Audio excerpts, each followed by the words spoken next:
গাভীটি আগের থেকে অনেকটা ভালো। তার ভিতরে ঘাগুলা দেখা হয়েছে, কাটা জায়গাটা ওটা আগের চেয়ে একটু লালচে বর্ণের হয়েছে। এখন সে দানাদার খাবারটাও খাইতে পারছে, ভুসি প্লাস ভুট্টা তরল করে সে খাচ্ছে। আঁশ জাতীয় খাবারগুলা খড় বা ঘাস এখন ওটা পুরোপুরি খাইতে পারছে না, যেগুলো নরম ঘাসগুলো এগুলো অল্প অল্প খাইতে পারতেছে। আমরা তাকে antibiotic plus pain killer, vitamin এগুলা চালাচ্ছি এবং মুখে দেওয়ার জন্য অ্যাপটেকের পাউডার দিচ্ছি।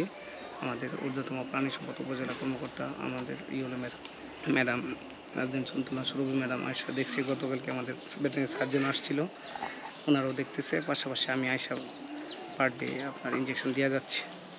আলহামদুলিল্লাহ আগের চেয়ে অনেকটা ভালো, তার বিপদমুক্ত আছে, আশা করা যাচ্ছে সে সুস্থ হবে। আসসালামু আলাইকুম। সালাম, ভালো আছেন? আছি আলহামদুলিল্লাহ। তো আপনি তো মানে এই গরুটার চিকিৎসা করতেছেন? চিকিৎসা করছে আমাদের উপজেলা প্রাণী সম্পদ ম্যাডাম, আমি তত্ত্বাবধানে আছি আর কি, দেখছি। আচ্ছা, এখন গরুটার আপনার মানে এটা কবে নাগাদ বা আপনার কতদিন লাগতে পারে এটা? এটা আসলে তো ক্ষত জায়গা, এটা শুকাইতে বেশ আমরা অ্যান্টিবায়োটিক লেগছে 7 দিন, আমরা 7 দিন চালাচ্ছি। তারপরে যদি আরও লাগে ওনারা দেখবে আরও আয়সা। গতকালকে ভেটেরিনারি সার্জন আমাদের আমদাদুল স্যার আসছিল, উনি আয়সা দেখছে। হ্যাঁ, আগের চাইতে অনেকটা ভালো, প্লাস আমরাও দেখলাম। হ্যাঁ, আগের চাইতে অনেকটা ভালো, কারণ ফার্স্ট ডে সেকেন্ড ডে সে অনেক লালা ধরছে, এখন আলহামদুলিল্লাহ লালাটা কমছে এবং সে খাবারও খাচ্ছে, ভুসি প্লাস তরলভাবে দানাদার খাবারগুলো খাইতে পারতেছে, আগের চাইতে অনেকটা ভালো।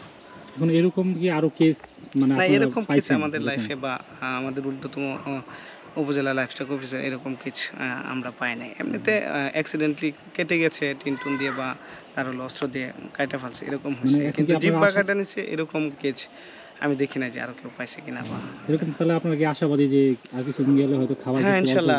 সে তার যেহেতু লালা ধরছে এবং সে ভুসি টুসি খাইতে পারতেছে, আশাবাদী যে সে ইনশাআল্লাহ সুস্থ হবে।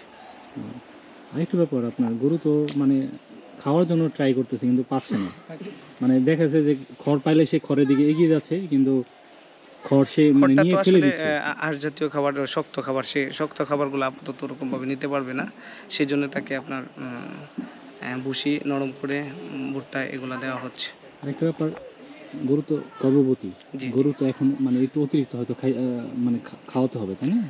আসলে এই সে যে তার যে সমস্যার কারণে তো সে খাইতে পারতেছে না, তার তো যে বাচ্চা, তার কাছে বাচ্চা থাকার জন্য তার খাবার লাগবে বা তার বাচ্চার জন্য খাবার লাগবে। যে সমস্যাটা আপনার হয়েছে তার এই পুষ্টির জন্য, তার বাচ্চার জন্য তাকে আমরা ভিটামিন দিচ্ছি, ঠিক আছে। বিটাফসফেন, সায়ানোক্লোবিন, অ্যাসল দেওয়া হচ্ছে পার ডে আপনার 15 মিলি করে 2 দিন পর পর দেওয়া হচ্ছে আর কি। এবং পরে হয়তো বা আরও ভিটামিন মিনারেল দেওয়া হবে, সেটা তেমন এফেক্ট করবে। হ্যাঁ, ভিটামিন মিনারেল এগুলো বাড়ানো হবে স্টেপ বাই, অ্যান্টিবায়োটিক শেষ হওয়ার পরে এটা আরও বাড়ানো হবে, যাতে সে দুর্বল না হয় এবং সে যাতে সুস্থ থাকতে পারে, তার শরীরে যাতে কোনো অপুষ্টিজনিত রোগে যাতে সে না ভোগে, সেই জন্য আপনার তাকে আরও ভিটামিন মিনারেল দেওয়া হবে। এখন মানে আপনাদের তাহলে যেটা চিকিৎসা পদ্ধতি এটা 1 সপ্তাহ মানে ব্যাপী না? হ্যাঁ, অ্যান্টিবায়োটিকটা আপাতত 7 দিন দেওয়া হয়েছে, পেন কিলার এবং অ্যান্টিবায়োটিক 7 দিন দেওয়ার পরে স্যার বা ম্যাম আয়সা দেখবে, তারা যদি দেখার পরে যে মনে করে যদি যে আরও দেওয়া লাগবে তখন আরও দেবে, সমস্যা নেই। মানে আপনার এক্সপিরিয়েন্স থেকে মানে কি বুঝতেছেন যে সে কি সুস্থ হয়ে যাবে? জি, ইনশাআল্লাহ আগের চাইতে অনেকটা ভালো।